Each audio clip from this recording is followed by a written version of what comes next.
توجہ ہے آپ کی؟ حضرت جی جس حدیث پاک آپ نے ترجمہ کیا کہ آمین فرشتوں کی آمین ہوگی کی وضاحت فرمائے، میں نے تو حدیث پڑھی نہیں ہے۔ نہیں پھر یہ تو نہیں کہیں کہ جو آپ نے پڑھی ہے، یہ حدیث پاک ہے، میں وضاحت کر دیتا ہوں۔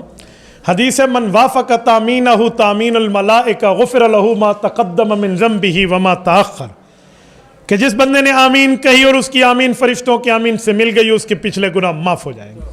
تو ہم تو مانتے ہیں، اس میں لکھا ہوا ہے اونچی کہی، اس نے آمین کہی، اونچی کی تو بات ہی نہیں ہے، تو ہم آمین کہتے ہیں نہیں کہتے؟ بولیے، جس کی مل گئی اللہ اللہ خیر اللہ، اس پہ کون سا مسئلہ ہے؟ اونچی کا لفظ تو نہیں ہے، آمین مل گئی ہے نا، اونچی کا لفظ نہیں ہے۔ فرشتہ، اچھا فرشتہ اونچی کہتا ہے یا آہستہ؟ تو تم تو فرشتوں والی ترتیب پر ٹھہرے ہو اللہ کے بندے، اس پر تو سبحان اللہ بنتی ہے۔ اس پر میں ایک بات آپ کو سناؤں، اونچی کا لفظ ان کو نہیں ملے گا۔ جو حدیث پاک میں ہے نا کہ حضور پاک نے اونچی آمین فرمائی، یہ بھی حدیث ہے، آہستہ آمین فرمائی، یہ بھی حدیث ہے۔ مجھے ایک سوال کا جواب دو غور سے، توجہ سے، حضور نے امام بن کے اونچی کہی یا مقتدی بن کے؟ بولیے بولیے، تو پھر تم مقتدیوں کو کیوں کہتے ہو کہ اونچی کہے؟ اس میں تو صحابہ کی بات ہی نہیں، اس میں تو امام کا مسئلہ ہے۔ میرے بھائی مسئلہ امام کا ہے، تم مقتدیوں کو مجبور کرتے ہیں تھوڑا گزارا۔ ایک بندے نے مجھے کہا مولانا بخاری شریف میں ہے امن ابن زبیر فمن معه فإن للمسجد لجة، کہ حضرت عبداللہ ابن زبیر رضی اللہ عنہ اور باقی مجمع نے آمین کہی اور مسجد گونج اٹھی، ہے بخاری شریف میں؟ میں نے کہا جی ہے۔ صحیح ہے؟ میں نے کہا جی صحیح ہے۔ صحابی کا عمل ہے؟ میں نے کہا جی عمل ہے۔ کون سب نے اونچی آمین کہی؟ میں نے کہا کہی۔ کہتے پھر تم کیوں نہیں کہتے؟ میں نے کہا بیٹا وہ حدیث میں نے پڑھی بھی ہے پڑھائی بھی ہے، ادھر لکھا ہے آمین کہی، سب نے اونچی کہی، نماز کی بات نہیں ہے، دعا کی بات ہے۔ اوہ چاچے اس میں نماز کا لفظ تو دکھا دے، اور یہ میری گھڑی ہے، یہ میں تمہیں تحفہ دوں گا، یہ سعودیہ سے آئی ہے اور میرے تیسرے سسر نے مجھے ہدیہ کیا۔ کون سے نمبر والے نے؟ آپ پتہ ہے ہنسے کیوں ہیں؟ آپ گھڑی پہ نہیں ہنسے، جس جگہ پہ آپ ہنسے ہو مجھے اچھی طرح پتہ ہے۔ تو یہ تحفہ ہے آپ کو، وہاں نماز کا لفظ دکھا دو، وہاں اونچی کہی، او بھائی دعا کی آمین تھی، نماز کی تو تھی نہیں۔ حضرت جی کچھ باتیں ہمیں کہتے ہیں کہ نبی پاک پر وفات آئی ہے، لیکن عقیدہ یہ نبی کی موت عام موت کی طرح سا فرق، نبی زندہ، تھوڑا فرق بتائیں۔ جی ٹھیک ہے، انبیاء کی موت میں اور امت کی موت میں فرق ہے، نبی کی وفات میں اور امت کی وفات میں فرق ہے۔ نبی کا جنازہ یوں نہیں ہوتا جیسے امتی کا ہوتا ہے، کسی نبی کے جنازے میں 4 تکبیروں کی بات نہیں ہے، کسی نبی کے جنازے میں امام نہیں ہے، کسی نبی کے جنازے میں مقتدی نہیں ہے، کسی نبی کے جنازے میں اللہم اغفر لحینا و میتنا والی دعا نہیں ہے، بلکہ نبی کا جنازہ یہ ہے 10 بندوں کی ٹولیاں آتی تھی، حضور پر درود و سلام پڑھ کے چلے جاتے، نہ کوئی امام ہوتا نہ کوئی مقتدی ہوتا۔ بھائی نبی کا نماز جنازے میں امام اور مقتدی اس دھرتی پہ حوالہ ثابت نہیں ہے، تو نبی اور امتی کا تو بہت فرق ہے۔ اسی لیے انبیاء کا مسئلہ اور ہے، امتی کا اور ہے۔ نبی فوت ہو جائے اس کی وراثت تقسیم نہیں ہوتی، امتی فوت ہو جائے وراثت تقسیم ہوتی ہے۔ رسول اللہ نے فرمایا لا نورث ولا نورث ما ترکناہ صدقہ، ہم انبیاء کی جماعت ہیں، ہم وفات پا جائیں ہماری وراثت تقسیم نہیں ہوتی، جو چھوڑ جاتے ہیں وہ صدقہ ہوتی ہے۔ اور مظفر گڑھ چوک سرور شہید کے دوستو، تمہارا ذوق تازہ ہو تو ایک دلیل دے دو۔ حضور نے کیا فرمایا؟ ہماری جو میراث تقسیم نہیں ہوتی امت پہ کیا ہوتی ہے؟ بولیے بولیے کیا ہوتی ہے؟ صدقہ۔ صدقہ کے لیے 2 شرطیں ہیں، جو صدقہ کر رہا ہو وہ متصدق ہوتا ہے۔ پہلی شرط ہے متصدق زندہ ہو، نمبر 2 متصدق اپنے مال کا مالک ہو۔ پھر صدقہ ہے میں کسی اور کا مال پکڑ کے صدقہ کروں، وہ صدقہ نہیں ہے، وہ ڈاکہ ہے۔ صدقے کے لیے خود مالک ہونا بھی ضروری ہے، خود زندہ ہونا بھی ضروری ہے۔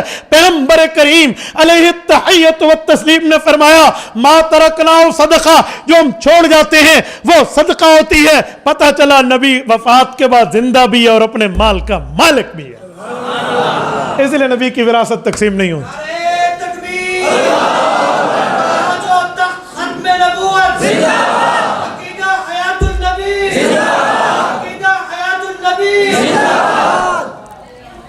تو بھائی یہ تو پوری بات ہے، کھلی بات ہے، اچھا کچھ لوگ ہمیں کہتے ہیں صدقہ ہوتی ہے، جی ہاں، تو اماں عائشہ رضی اللہ عنہا کا جو گھر حضور نے دیا تھا حجرہ عائشہ، وہ صدقہ کیوں نہیں کیا گیا؟ میں کہتا ہوں چاچے نبی کی میراث نہیں ہوتی، اس کی ملکیت صدقہ ہوتی ہے۔ اماں عائشہ کو حجرہ تو حضور نے زندگی میں تحفہ دے دیا تھا۔ دلیل آؤ قرآن کریم سورت نمبر 33 سورت احزاب پارہ نمبر 22 کا پہلا صفحہ، رب کریم فرماتے ہیں وَاذْكُرْنَ مَا يُتْلَى فِي بُيُوتِكُنَّ مِنْ آیَاتِ اللَّهِ وَالْحِکْمَةِ إِنَّ اللَّهَ كَانَ لَطِیفًا خَبِیرًا۔ اے نبی کی گھر والیوں، تمہارے گھروں میں، تم گھر والیوں کے گھروں میں، فی بیوتکن جمع مؤنث مخاطبات، تم نبی کی گھر والیوں کے گھروں میں جو قرآن اتر رہا، جو حدیث آ رہی، اسے دہراتے رہو۔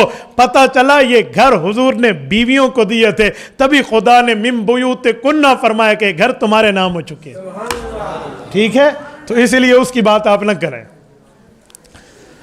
قبر پہ تلاوت کا کیا حکم ہے؟ بالکل جائز ہے، قبر پہ آپ تلاوت کر سکتے ہیں، لیکن مصحف کو ساتھ لے جانا، قرآن کے نسخے کو ساتھ لے جانا جائز نہیں ہے۔ آپ تلاوت کریں، حدیث پاک میں ہے اس کے پاؤں میں فاتحہ، اس کے سرانے میں سورت بقرہ کا شروع والا حصہ اور اس کے پاؤں کی طرف سے سورت بقرہ کا آخری حصہ آج تک امت پڑھتی آ رہی ہے، تو تلاوت تو جائز ہے۔ بلکہ اس سے بڑھ کے کہوں، یہ سر پہ پگڑی مولوی کو تب سجتی ہے وہ جب صحیح مسلم کی کتاب کو پاس کرے۔ صحیح مسلم شریف میں صحیح حدیث، حضرت عمرو بن عاص رضی اللہ عنہ اذہن العرب صحابی ارشاد فرماتے ہیں اللہ کے رسول نے فرمایا۔ اچھا پہلے میں اذہن العرب پر بھی ایک بات، عرب کے 4 ذہینوں میں یہ ذہین ہے۔ حضرت عمرو بن عاص رضی اللہ عنہ حضرت خالد بن ولید کے ساتھ اکٹھے ایمان لائے تھے۔ جب ایمان لانے آئے، حضور پاک علیہ السلام تک ابھی نہیں پہنچے تھے، مکہ سے چلے تھے، اللہ نے جبرائیل کو بھیجا اور حضور کو بتایا۔ حضور نے صحابہ میں اعلان کیا، میرے صحابہ، مکہ کی سرزمین نے اپنی جگر کے 2 گوشے تمہاری طرف بھیجے ہیں۔ یہ دونوں آئے، حضرت خالد بن ولید نے کہا یا رسول اللہ بہت ہو گئی، بتوں کی عبادت بہت کر لی، ان سے کوئی فائدہ نہیں، میں کلمہ پڑھنے آیا ہوں، مجھے ہلکا بگوش اسلام کر لیجیے۔ کلمہ پڑھا اور ایمان لائے۔ ان کے پیچھے حضرت عمرو بن عاص تھے، یہ بھی دشمن اسلام رہے ہیں۔ حضرت عمرو بن عاص حبشہ سفر کر کے ایتھوپیا گئے تھے مسلمانوں کو حبشہ سے نکلوانے کے لیے، لیکن جب دل نے پلٹا کھایا تو اسلام کے گرویدہ بن گئے کہ یا رسول اللہ میں بھی بتوں کی عبادت پہ لعنت بھیج دوں، کوئی بتوں نے ہمیں نہیں دینا، ہمیں بھی کلمہ پڑھا لیجئے۔ لیکن حضور نے فرمایا کیا لیکن؟ حضور نے ہاتھ یوں آگے بڑھائے ہوئے تھے، حضرت عمرو بن عاص نے اپنے ہاتھ بند کر لیے۔ فرمایا مالک یا عمر، کیا وجہ ہے؟ کہ یا رسول اللہ انا اشترط، ایک بات اگر آپ مجھ سے طے فرما لیں۔ اللہ اکبر۔ حضور نے پوچھا کیا بات؟ کہ یا رسول اللہ بہت گناہ گار ہوں، بڑی غلطیاں کی ہیں، آپ طے کر لیں کل قیامت میں اللہ سے جنت لے کر آپ مجھے دیں گے، آپ ضمانت لے لیں، آپ امام الانبیاء ہیں، آپ لے سکتے ہیں، آپ طے کر لیں میں بھی کلمہ پڑھ لیتا ہوں۔ رحمت للعالمین کی رحمت کو جوش ہے، فرمایا عمر تیرا میرا وعدہ ہو گیا، میں ضامن، ہاتھ بڑھاؤ۔ انہوں نے ہاتھ بڑھائے اور کلمہ پڑھ کے صحابی بنے۔ یہ عمرو بن عاص ہے، صحیح مسلم میں ہے، اپنے بیٹوں کو کہا وفات کے وقت، ابھی سوال باقی ہے، کہا میرے بیٹو قبر کی گھڑی بہت سخت ہوتی ہے، ایک کام کرنا، جب میں فوت ہو جاؤں میرے اوپر مٹی برابر کر لینا، اس پر پانی چھڑکاؤ ہو جائے، ثم شنوا علی التراب، مٹی برابر ہو جائے، پوری سورت بقرہ بیٹھ کر پڑھنا، حتی ینحضر الجذور، یہاں تک کہ اتنا ٹائم گزر جائے کہ اونٹ ذبح ہو کر تقسیم ہو جائے، اتنا ٹائم بیٹھے رہنا، کیونکہ رب کے فرشتے سوالات کرنے آئیں گے، حتی استأنس بکم، تمہارے اس پڑھائی اور تمہارے اس بیٹھنے کی وجہ سے مجھے انس ملے گا۔ ٹھیک ہے، تو اس لیے قبر پہ تلاوت تو جائز ہے بھائی، ہم تو قبر پہ تلاوت کے قائل ہیں۔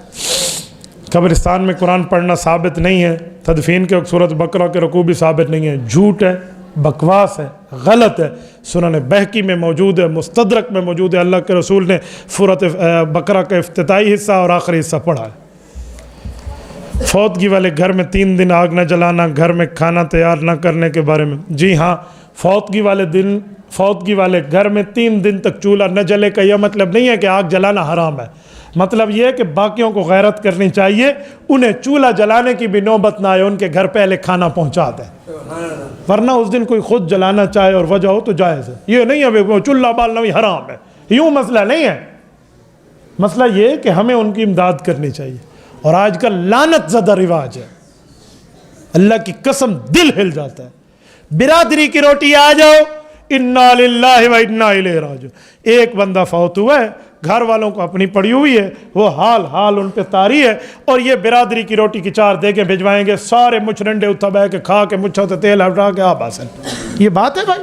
یہ کیا عنوان ہے؟ یہ برادری کی روٹی نہیں ہے, یہ لینے دینے والی روٹی ہے, یہ کوئی جائز نہیں ہے. بھائی حضور پاک تو فرمانا چاہتے ہیں ان کا چولہا نہ جلے, کا مطلب یہ ان کی امداد کرو, ان کے ساتھ تعاون کرو, ان کے ساتھ اچھائی کے معاملات میں جاؤ. یہ تو نہیں فرمایا کہ تم برادری کی روٹی کے نام پہ جا کر ان سے پیسے بٹورنے آ جاؤ. بعد میں کل کسی کا فوت ہوگا تو کہیں گے جی برادری کی روٹی ہے, چل پیسے جمع کرو. ایک بندے کا مر بھی جائے اور ایک بندہ پیسے بھی جمع کرے. موت بھی تم نے مہنگی کر دی ہے. پہلے کم مہنگائی ہے اس ملک میں, پہلے گھٹ تباہی آئی پئی ہے. لوگ کہتے ہیں تبدیلی, میں کہتا ہوں تباہی. پہلے کم آئی ہوئی ہے, 64 روپے پیٹرول لیٹر آج 150 روپے پر مل رہا ہے. آج بڑے بڑوں کے تبدیلی کے دماغ ٹھیک ہو چکے ہیں. میں تو جلسوں میں کہتا ہوں اٹھی کھڑو بھائی یوتھی جرا آ کے میں 150 تے خوش ہوں. کوئی کہے میں 150 پر خوش ہوں, اب کوئی بھی نہیں کہتا. ہاں جو اپنی کما کے کھاتا ہے اس کو واقعی مہنگائی کی فکر ہے, جو باپ کی کھاتا ہے اسے کوئی فکر نہیں ہے. تو بھائی پہلے کم مہنگائی ہے کہ آپ نے الٹا اتنا مہنگا کر دیا کہ اب موت بھی مہنگائی پر آ جائے. یہ کوئی کھانا نہیں ہے. فی سبیل اللہ دے سکتے ہو تو دو, ورنہ ان کے نام پہ دبا نہ بنو.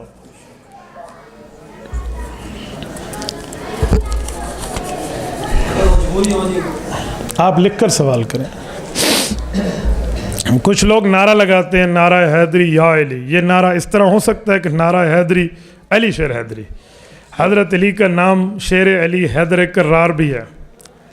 بھائی میں ایک سوال کرتا ہوں, آپ ادھورا اہل بیت کو مانتے ہیں یا پورا مانتے ہیں؟ تو نعرہ صدیقی کا تو آپ نے مجھ سے نہیں پوچھا, نعرہ فاروقی کا نہیں پوچھا, نعرہ عثمانی کا نہیں پوچھا, آپ نے نعرہ حیدری کا پوچھا.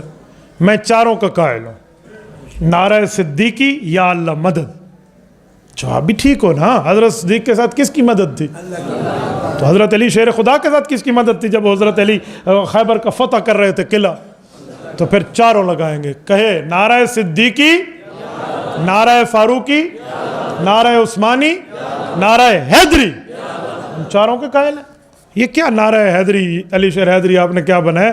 حضرت حیدری شہید رحمہ اللہ تو خود اس نعرے کو بھی قائل نہیں تھے, آپ نے خواہ سے ادھر سے بنا دیا. مفتی صاحب بعض لوگ جنازے کے سلام سے پہلے ہاتھ چھوڑ دیتے, اس مسئلے کی وضاحت. جائز ہے, نماز جنازہ کے 4 تکبیروں کے بعد کوئی ہاتھ چھوڑ دے سلام سے پہلے, گنجائش موجود ہے, وہ چھوڑ سکتا ہے. نماز جنازہ کے سلام کے بعد ہاتھ چھوڑو پھر بھی گنجائش موجود ہے, پھر بھی چھوڑ سکتے ہو.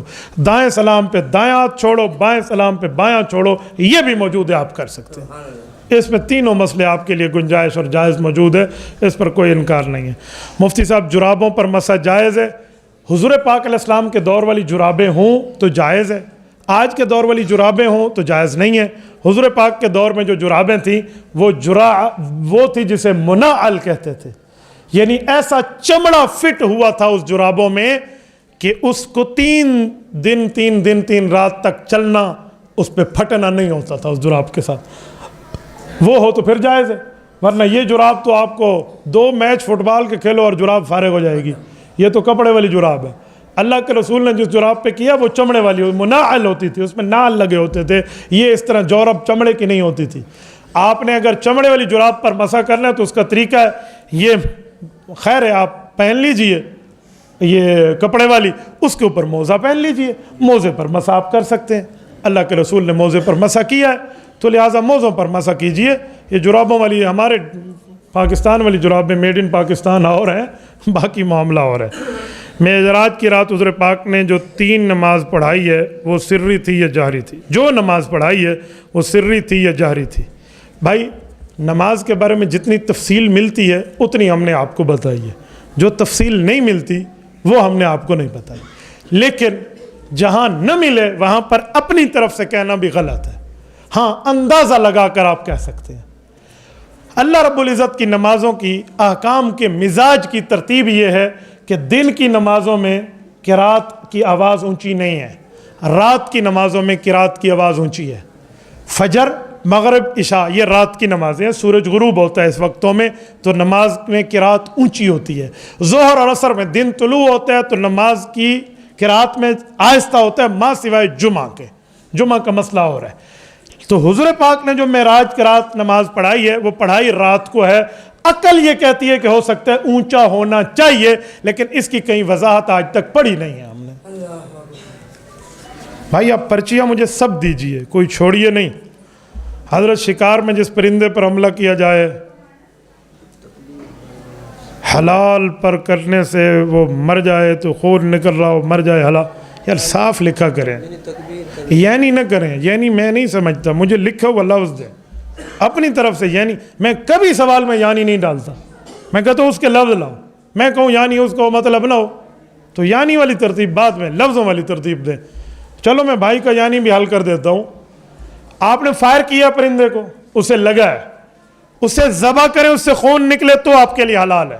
آپ نے فائر اس کو گرانے کے لیے کیا ہے، یہ نہیں ہے بسم اللہ اللہ اکبر فائر کیا وہ مر گیا وہ حلال ہے. کوئی حلال نہیں ہے. آپ نے حلال کرنے کے لیے اس کو نہیں مارا، اس کو گرانے کے لیے مارا. گرنے کے بعد آپ تکبیر پھیریں گے تو کام بنے گا، ورنہ وہ کتے دے حوالے کرو جا. ہاں کتے بلے کھا سن وہی کھائیں گے، ہم تو نہیں کھائیں گے بھائی. فوتگی والے گھر میں اگر محلے سے کوئی بندہ کھانا نہ دے تو ادلے بدلے کا کھانا پھر بھی جائز نہیں ہے بھائی. نہیں دے تو وہ بندے اپنا خود پکا لیں گے اور محلے والوں سے اللہ پوچھے گا. یہ بندے چسا چاہتے ہیں سوال لکھ کے نا. باغ فدق کی حقیقت کیا ہے؟ باغ فدق ہے بھائی. باغ فدق ایک باغ ہے، اللہ کے رسول کو بغیر جنگ کے ہدیہ ہوا ہے. ما افاء اللہ علیہ من اہل القریٰ اس آیت کے تحت ہے. حضور پاک علیہ السلام کو ملے سے مال فے کہتے ہیں. مال فے حضور پاک علیہ السلام اہل بیت میں اور غرباء میں اس کو تقسیم کرتے تھے، اور حضور کا فیصلہ تھا کہ میراث تقسیم نہیں ہوگی. وفات نبوی کے بعد حضور پاک علیہ السلام کی 7 اولادیں تھیں، 3 بیٹے 4 بیٹیاں. حضور پاک کی زندگی میں حضور کی 6 اولادیں فوت ہو گئیں. ایک بیٹی سیدہ کائنات حضرت فاطمہ الزہرا رضی اللہ عنہ چوتھی اور چہیتی بیٹی حضور کے بعد بھی زندہ رہیں. انہوں نے حضرت ابوبکر صدیق کو خط لکھ کر عرض کیا کہ یہ میرے نام پہ کر دیا جائے. تو حضرت صدیق اکبر نے جواب دیا کہ بیٹی فاطمہ زمین آپ کو چاہیے تو جس زمین پہ انگلی رکھے صدیق آپ کے نام کر دے گا، لیکن اگر آپ حضور والی وہی باغ فدق کو لینا چاہتی ہیں تو آپ کے والد مکرم اور ہمارے پیغمبر مکرم کا فیصلہ ہے کہ وہ تقسیم نہیں ہوگی. اب آپ بتائیں میں آپ کی بات مانوں یا آپ کے والد کے فیصلے کو مانوں؟ تو اما فاطمہ الزہرا رضی اللہ عنہ راضی ہو گئی، حضرت علی راضی ہو گئے. حضور کے فیصلے کو مانو، اور وہ حضور کا فیصلہ ہی آج تک چل رہا ہے. اور مزے کی بات، جو لوگ کہتے ہیں ابو بکر حق کھا گیا، انہیں کہو جرت کرو اگر ابو بکر کھا گیا ہے تو پھر حضرت علی المرتضیٰ کے دور میں وہ باغ فدق کوئی صدیق نے نوالا بنا کے نہیں کھایا تھا، وہ زمین آج تک برقرار ہے. میں خیبر جاتے وقت دیکھ آیا ہوں، میں نے خیبر کا سفر کیا ہے مدینہ طیبہ سے، آتے جاتے ہم گئے ہیں تو وہ باغ فدق آج بھی برقرار ہے.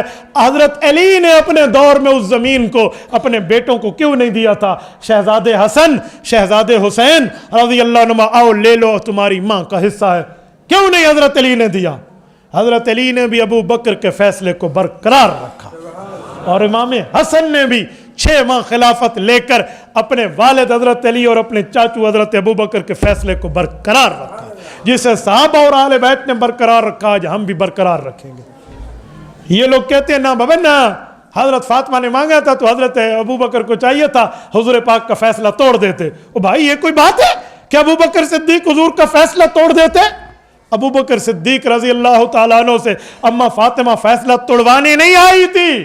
وہ خط جو لکھا تھا وہ خط فیصلہ توڑوانے کے لیے نہیں تھا، بلکہ وہ تو یوں تھا کہ جب میں لکھوا کر ابو بکر صدیق سے یہ مسئلہ نافذ کرا لوں گی تو جب یہ میں نہیں لے سکتی ابو کا فیصلہ برقرار ہے تو دنیا میں کوئی سید پھر میراث سے پیغمبر کی بات نہیں کر سکے گا.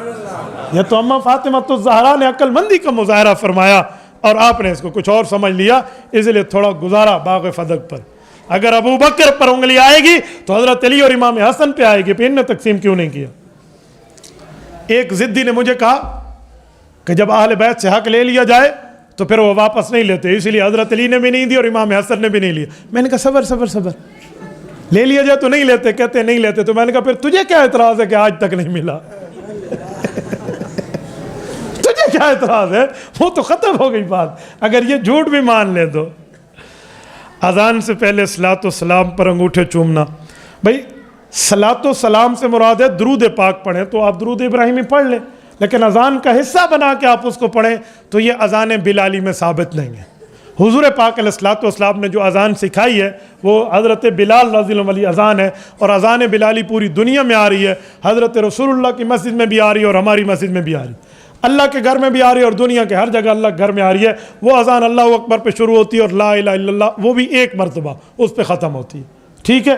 ہم اس اذان کو اگر بڑھاتے نا تو لا الہ الا اللہ کے آگے لفظ کیا ہے؟ محمد الرسول اللہ، ہم یہ کہہ دیتے بھئی آخر میں کہو اشہد لا الہ الا اللہ محمد الرسول اللہ، ہم یہ بڑھاتے، بھئی ہمیں یہ بھی بڑھانے کا اختیار نہیں ہے، کیونکہ حضور پاک علیہ السلام نے جو کہا ہے وہی دین ہے، جدھر جتنا کہا ہے وہی دین ہے، جدھر جتنا فرمایا وہی دین ہے، نہ ہم اس کو بڑھائیں گے نہ گھٹائیں گے۔ تو حضور پاک علیہ السلام کے اذان میں تو یہ ترتیب نہیں ہے۔ رہا انگوٹھے چومنے کا مسئلہ، تو انگوٹھے چومنے کا کیا مطلب ہے؟ کہتے ہیں حضور پاک کے نام پہ انگوٹھے چومیں، تو بھئی حضور پاک علیہ السلام کے کتنے نام ہیں؟ قرآن کریم کا آخری صفحہ کھولیں، 100 نام ہے، محمد احمد حامد محمود طیب قاسم عاقب فاتح شاہد مشہود، ہے نام یا نہیں ہے؟ تو تم باقی ناموں پہ تو نہیں چومتے۔ نمبر 2، اسماء النبی حضرت مولانا موسیٰ روحانی بازی رحمہ اللہ نے 1100 کی تعداد میں جمع کیے ہیں، مخدوم ہاشم ٹھٹوی رحمہ اللہ نے اس سے بھی زائد 3000 جمع کیے ہیں، تو ان میں تو کسی نام پہ آپ نہیں چومتے۔ چومنا ہے پھر حضور کے ہر نام پہ پھر چومتے رہیں، چمہ چٹاکی لگی راسی، باقی کام مک ویسے، پتہ نہیں پھر یہ ملتان جانیاں اور قربان جانیاں ہوتا رہے گا، اور باقی تو میرے خیال میں سارا کام ختم ہو جائے گا۔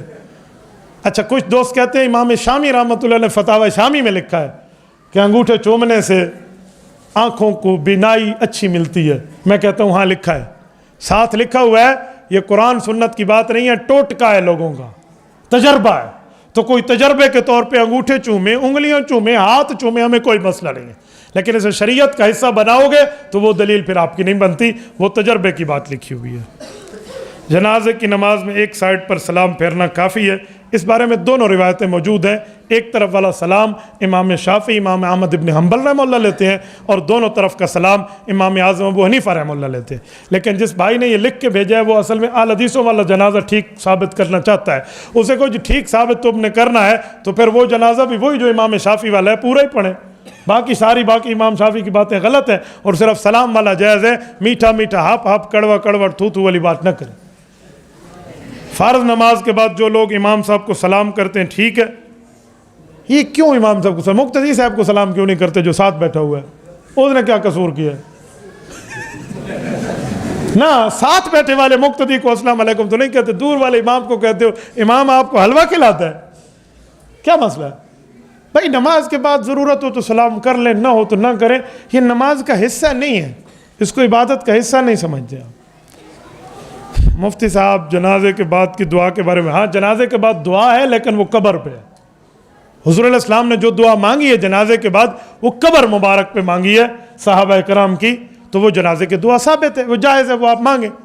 آپ سلام کے فوراً بعد والی دعا مانگیں گے تو بے وفائی والی دعا ہے کہ دعا ہو گئی اب لوگ چلے جائیں، کیوں چلے جائیں بھائی؟ وہاں تک پوری وفا والی دعا مانگیں گے جو آخر تک رہیں گے۔ حدیث پاک میں ایک قرات جنازے پر ثواب ملے گا، ایک قرات تدفین تک ملے گا، 2 قراتوں کا ثواب ملے گا جو تدفین تک جائے گا۔ تو آپ لوگوں کو ایک دعا کے بعد بھگاتے ہیں، نہ بابا نہ، جنازہ آخر تک جائے گا، وہاں پر دعا مانگیں گے، وہ حضور پاک نے مانگی ہے، یہ حضور پاک کی ترتیب نہیں ہے، نہ حضور نے مانگی ہے نہ حضور نے سکھائی ہے۔ انجینئر جہلمی والے فتنے کے بارے میں بتائیے۔ چلو اس بارے میں تھوڑی تفصیل دیتا ہوں پھر آپ کو۔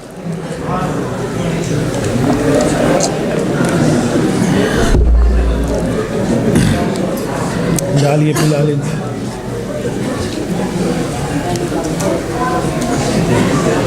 آپ لمبے لمبے سوال کرتے ہیں نا، تو میں نے کہا جی ایک بار پوری بات سن لوں، تو اس انشاءاللہ سوال میں کو نہیں بھیجنا تھا۔ یاد رکھو میں نے بھی آپ کے سوال کے بغیر یہاں سے نہیں اٹھنا۔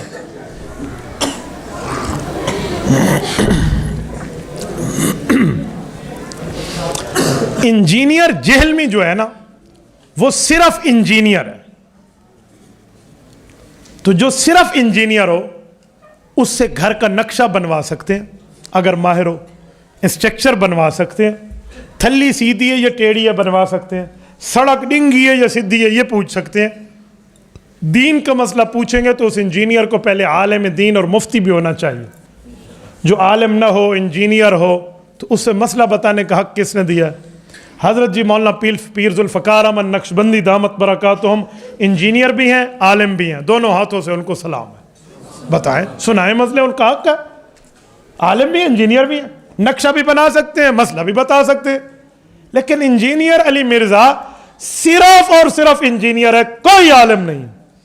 اگر عالم ہے تو بتاؤ علماء کے 8 سال ہیں, اولا, ثانیہ, ثالثہ, رابعہ, خامسہ, سادسہ, سابعہ, ثامنہ. یہ 8 سال میں اس نے کس مدرسے میں پڑھے ہیں؟ اب کیا کہیں گے؟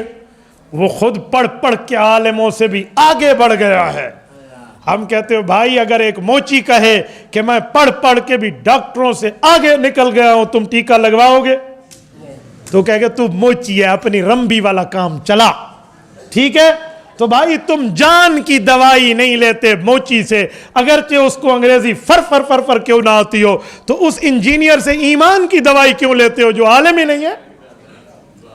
عالم بھی نہیں ہے, یا تو عالم ہونا چاہیے. مجھے ابھی کھانے میں ایک بھائی کہہ رہے تھے حضرت انجینئر کا فتنہ بڑھتا جا رہا ہے, لوگ اسے یوں کہتے ہیں یوں. میں نے کہا ہمیں کوئی پرواہ نہیں ہے. یہ کیوں سا مسئلہ ہے؟ جو جاتا ہے ایک نہ 10 دفعہ جائے, مجھے نہیں پرواہ. اس بے وقوف بدھو کا اگر دماغ یہ ہے کہ دین کا مسئلہ انجینئر سے ملے گا, علماء سے نہیں, وہ ایک نہ 10 دفعہ جائے. بھائی دودھ والے سے ملتا ہے, چینی والے کریانہ والے سے ملتی ہے, گوشت کسائی سے ملتا ہے, موٹر سائیکل شو روم سے ملتا ہے, گاڑی آپ کو کار شو روم سے ملتی ہے. تو دین علماء سے ملتا ہے, نقشے انجینئر سے ملتے ہیں.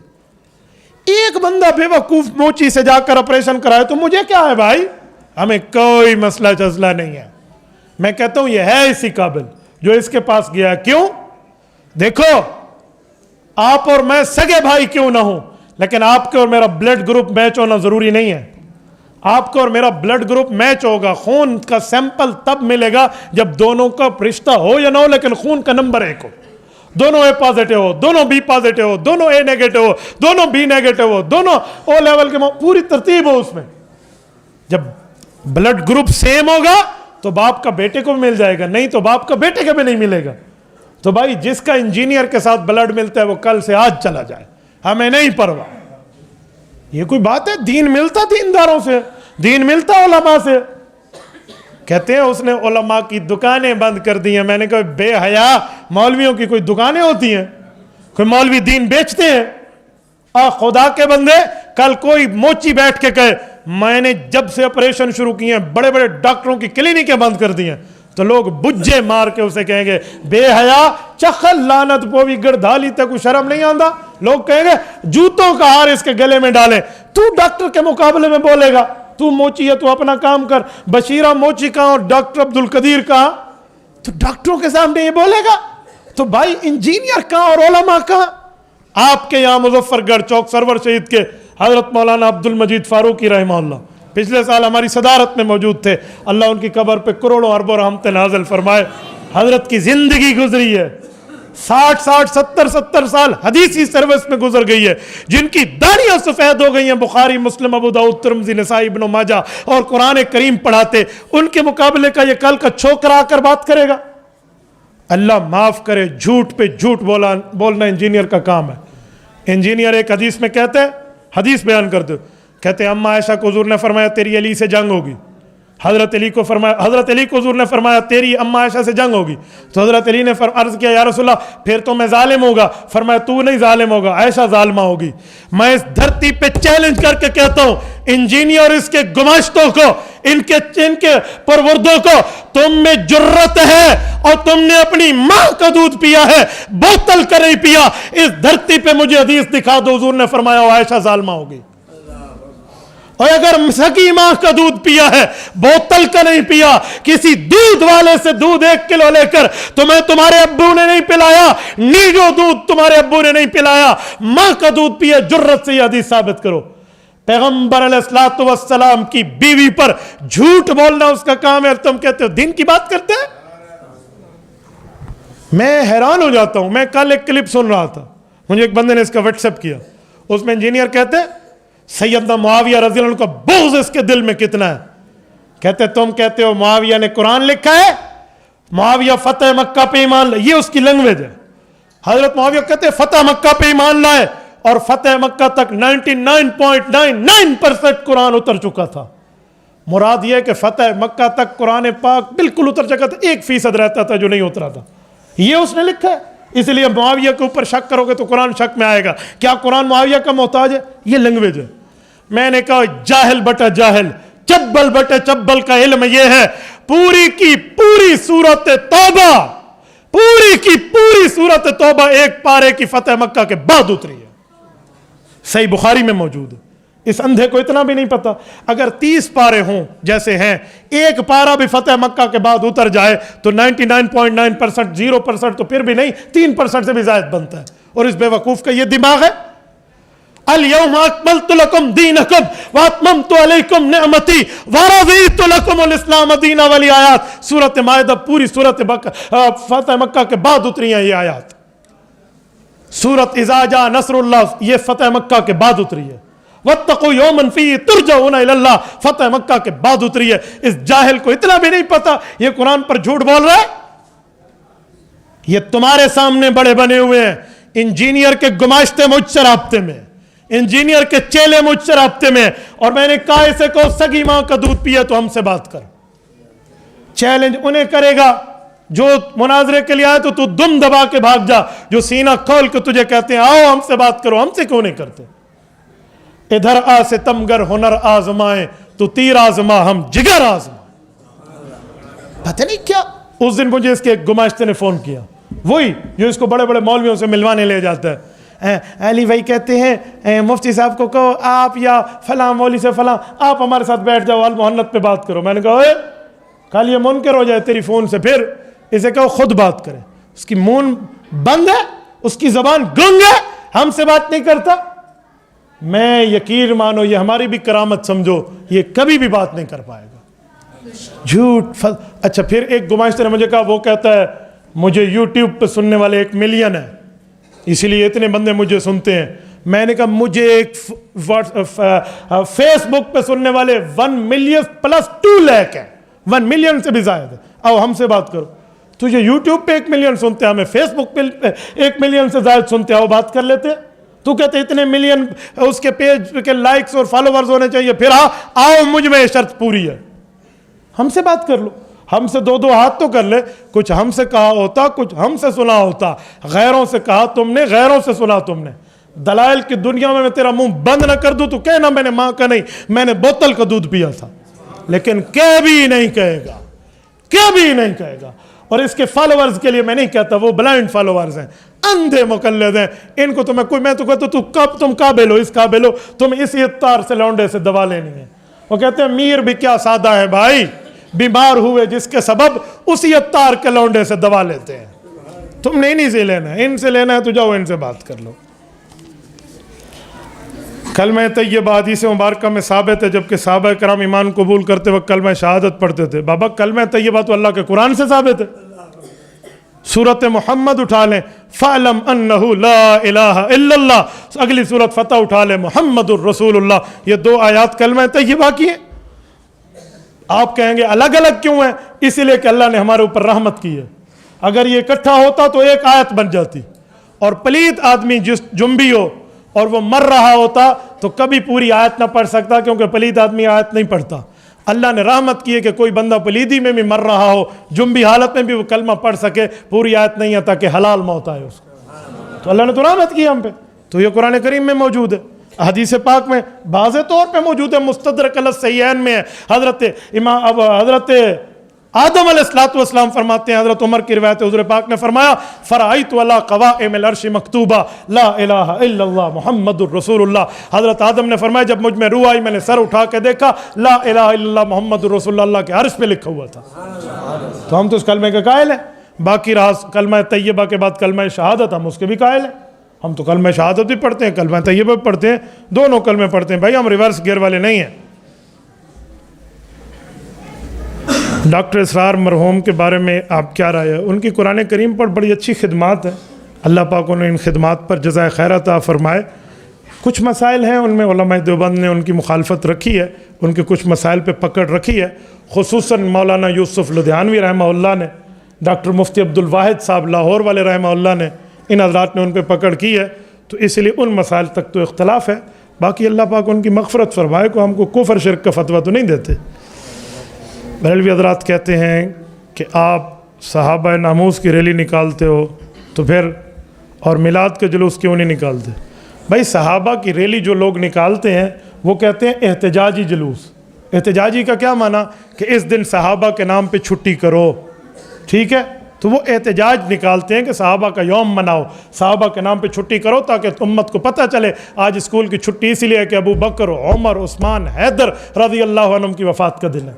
وہ تو اس لیے کہتے جیسے اقبال ڈے، آج اقبال ڈے، علامہ اقبال کی قبر پہ اللہ کروڑوں اربوں رحمت نازل فرما، ہم تو مانتے ہیں نا، تو اقبال ڈے چھٹی تھی، ایسے قائد اعظم ڈے ہوتی ہے چھٹی ہو، تو وہ کہتے ہیں صحابہ ڈے مناؤ، اہل بیت ڈے مناؤ، چھٹی ہو، تو وہ تو احتجاجی ہے، وہ کوئی ثوابی تو ریلی نہیں ہوتی، بھئی اس ریلی میں جو آئے گا اتنا ثواب ملے گا، جو نہیں آئے گا بے ایمان ہے، یوں نہیں ہے۔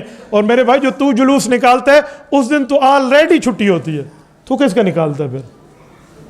تو کس کا نکالتا ہے؟ تو آلریڈی چھٹی ہوتی ہے، اور تو اسے دین سمجھ کے نکالتا ہے، تو پھر نہ حضور نے نکالا، نہ صحابہ نے نکالا، نہ اہل بیت نے نکالا، نہ امام حنیفہ نے نکالا، نہ شیخ عبد القادر جیلانی نے نکالا، نہ داتا گنج بخش رحمہ اللہ نے نکالا، نہ بابا فرید شکر گنج رحمہ اللہ نے نکالا، تو پھر تو کیوں نکالتا ہے؟ اور اگر تو کہتے ہیں رواجی ہے تو پھر رواج کے طور پہ نکال، پھر اس کو ثواب نہ کہے، ثواب کہے گا تو دلیل دکھا دے، دلیل تیرے پاس ہے نہیں، پھر رواج تو کہتا نہیں ہے، اس لیے چیم گو والی بات ہے، گوما گو والا مسئلہ ہے، واضح مسئلہ کریں تو بات بنے۔ پینٹ میں نماز ہوتی ہے یا نہیں؟ پینٹ شرٹ انگلش میں لکھا ہے، میرے بھائی نے اس کو اردو میں شرٹ لکھنا نہیں آتی تھی، اللہ تجھے حج پہ لے جائے اردو کی بورڈ لکھنا سیکھیں۔ میں لوگوں کو کہتا ہوں، مجھ سے سوال کرتے میں کہتا ہوں اردو میں لکھو، رومن انگلش میں لکھ کے بھیجتے ہیں، اردو کی بورڈ ان کا ہو گیا، اردو بیچاری سیاں موئی ہے، اس کے پاس کوئی چیز نہیں ہے، تو اردو کی بورڈ میں لکھنا سیکھیں۔ پینٹ شرٹ میں نماز ہو جاتی ہے اگر پینٹ شرٹ ایسی ہو جو آپ نے بطور وردی پہنی ہوئی ہے، یا پینٹ شرٹ ایسی ہو یا آپ نے ڈھیلی ڈھالی پہنی ہوئی جس سے جسم کی ساخت واضح نظر نہیں آ رہی، اور اگر آپ نے جینز ٹائٹ کر کے پہنی ہوئی ہے تو پھر جن کے لیے پہنی ہے ان کو دکھاتے رہو، اللہ کے گھر میں نہ ہو۔ آپ ہنسنے لگ گئے۔ مجھے ایک بندے نے کہا پینٹ شرٹ پہ نماز ہوتی ہے، میں نے کہا جی ہاں تیری ہوتی ہے، پچھلی صف والے کی نہیں ہوتی۔ نماز کے بعد ذکر زور زور سے کرنا جائز ہے یا نہیں؟ بیٹا نماز کے بعد زور سے ذکر کرو گے لا الہ الا اللہ، تو جس کی پیچھے رکعت رہ گئی ہوگی اس کو بھول جائے گا، ایک رہی ہے یا دو رہی ہے، تو نماز کے بعد اتنا اونچا ذکر نہ کرو کہ نماز ہی اس کی رہ جائے، وہ آہستہ آہستہ ذکر ہے وہ آپ کر سکتے ہیں۔ ہاں اس وقت آپ اونچا ذکر کریں جب نہ کسی کی نیند خراب ہو، نہ کسی کی نماز خراب ہو، نہ کسی کی تلاوت خراب ہو۔ کیا فرماتے ہیں مفتیان کرام؟ جس آدمی کو قطرہ والی بیماری ہو، اب وہ شخص نماز کے لیے کھڑے ہو تبدیل کر سکتا ہے، نماز کے دوران قطرہ نکل جائے تو یہ قطرے اکثر آتے ہیں، کس چیز کے قطرے ہے؟ وہ تو آپ نے لکھا نہیں ہے، خون کے قطرے کہو، پھر قطرے نکل آتے ہیں، قطرے کی تکلیف ہے، خون کے بھی تو قطرے ہوتے ہیں، نہ وہ ایک کے قطرے ہیں دنیا تے اور کوئی قطرے نہیں ہیں، تو وہ ساتھ لکھے نا، واضح سوال لکھا کرو، تو صحیح مزے چاہتے ہوئے سوال بھائی آوے مول صاحب دیکھو اوئی 2 منٹ سارا مذاق اڑاوے۔ بھائی اگر یہ خون کے قطرے کی بات ہے تو آپ کی نماز نہیں ہوتی، اور اگر میں سمجھ رہا ہوں شاید وہ کہیں گے یہ نہیں، وہی ڈال دیں نا۔ اگر پیشاب کے قطرے کا مسئلہ ہے تو پیشاب کا قطرہ واقعی نکلتا ہے یا آپ کو شک ہے، تو اس کو چیک کرنے کے لیے ایک بار قطرہ نکلا ہے تو فوراً پکڑیں شلوار اور جائیں واش روم جا کر دیکھیں نکلا ہے یا نہیں، آپ کا شک دور ہو جائے گا۔ اگر نہیں نکلا تو آئندہ شک کو چھوڑ دیں، اور اگر واقعی نکلا ہے تو پھر آپ کی نماز ٹوٹ گئی، وضو ٹوٹ گیا، آپ کو جگہ دھو کر دوبارہ وضو کر کے نماز پڑھنی پڑے گی۔ اللہ خیر سن۔ اس کا ایک حل بھی ہے، وہ حل یہ ہے کہ آپ جتنا زور سے پیشاب آیا ہوا ہو، حکم تو یہ ہے کہ نماز سے پہلے کرو، لیکن اس آدمی کو چاہیے یہ نماز کے بعد کرے، کیونکہ قطرے پیشاب سے پہلے نہیں نکلتے، بعد میں نکلتے، تو نماز پڑھ لے اس کے بعد پیشاب کر لے، اگلی نماز تک قطرے گرتے رہیں گے، اس کو دھو لے، پھر نماز کے لیے آ جائے، پھر نماز کے بعد پیشاب کرے، پھر قطرے نکلتے رہیں گے، اگلی نماز تک پھر شلوار کو دھو لے، پھر آ جائے اسی جگہ کو دھو لے۔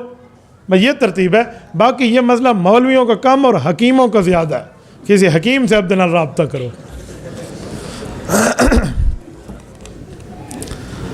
حضرت کچھ لوگ کہتے ہیں کہ آپ یہاں پر یا رسول اللہ نہیں کہتے، تو ہم قبر پر مردوں کو یا علی القبور کیوں کہتے ہیں؟ کیا حضور میں اور ان میں فرق ہے؟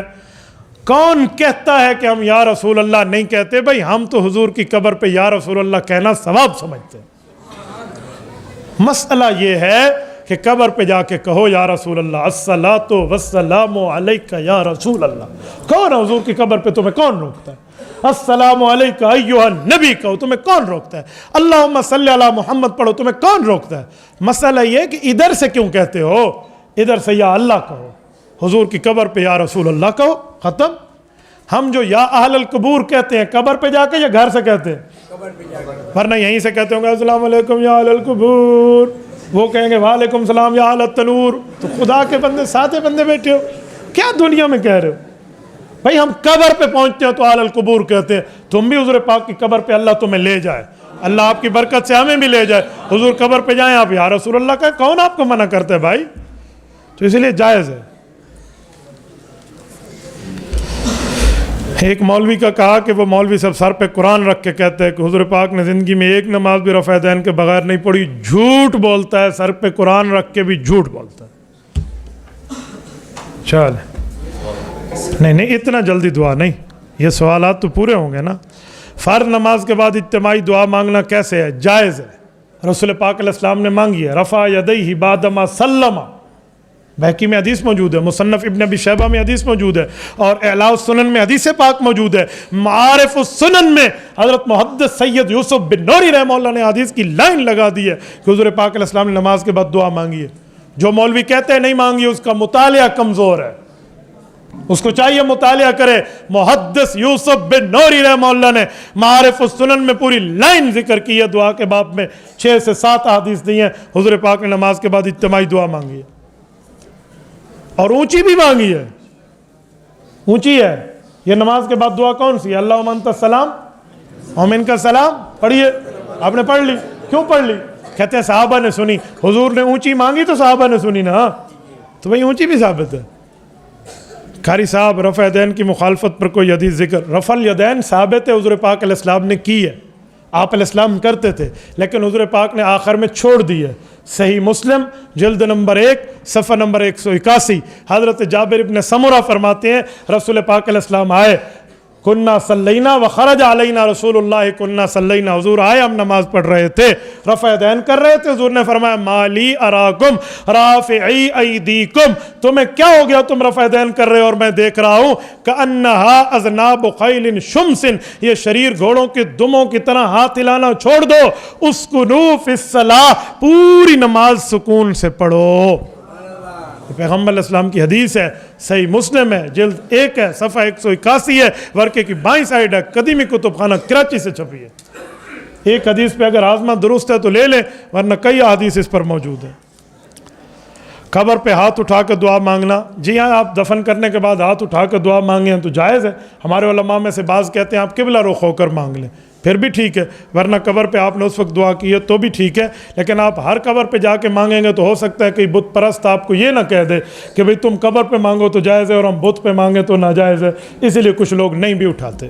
نماز میں بغیر نماز کے مستقل طور پہ شلوار نیچے رکھنے کا، بابا نماز ہو یا غیر نماز ہو شلوار ٹخنوں کے اوپر رکھنی چاہیے۔ ما اسفل من الکعبین من الازار فی النار، صحیح حدیث، صحیح بخاری، اللہ کے رسول نے فرمایا جو ٹخنوں کے نیچے جگہ تم چھپا کے رکھتے ہو یہ جہنم جائے گی۔ حضرت میت دفنانے کے بعد لوگ کہتے ہیں کہ مولوی صاحب ہاتھ اٹھا کر دعا کرنا جائز ہے، میں بتا چکا ہوں۔ حضور پاک علیہ السلام نے نماز پڑھائی، انبیاء نے نماز سورۃ فاتحہ نہیں پڑھ کے، فرض نماز تھی، یہ فرض نماز ہو کر چلی گئی۔ بیٹا یہ نماز تھی، حضور پاک علیہ السلام نے پڑھائی ہے، فرض تو امت محمدیہ پہ ہے، وہ کوئی امت محمدیہ ہے؟ چاچے ذرا دماغ ٹھیک رکھ کے سوال کیا کر، فرض تیرے میرے اوپر ہے، وہ نماز صلاۃ خصوصیہ ہے، خاص طور کی نماز ہے، جو خاص والی بغیر فاتحہ کے ہو گئی تو نہیں پڑھی نا انہوں نے، تو عام والی بھی ہو گئی، ٹھیک ہے؟ تیری چونڈ میں ایسے جلدی نہیں چھوڑوں گا، یاد رکھنا۔ جناب آپ نے فرمایا شکار ذبح نہ ہو وہ حرام ہے، جبکہ حدیث پاک میں سنن نبی داؤد میں مر جائے تو حدیث لکھ کر بھیجو نا، حدیث کا نمبر بھیجتے ہو، حدیث لکھ کر بھیجے، میں دیکھیں کون سی حدیث آپ کہہ رہے ہیں۔ ہو گیا؟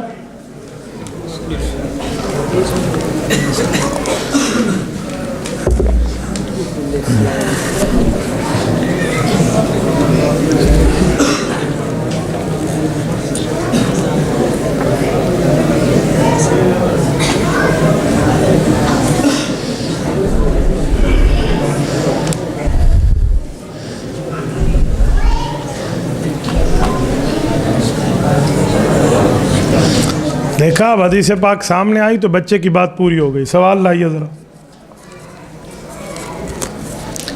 میں نے آپ کو گن والی بخار کی بات کی ہے, جو گن والا فائر لگتا ہے, تیر والی کی بات نہیں ہے. تیر اس کی گردن پہ لگے وہ معاملہ اور ہے.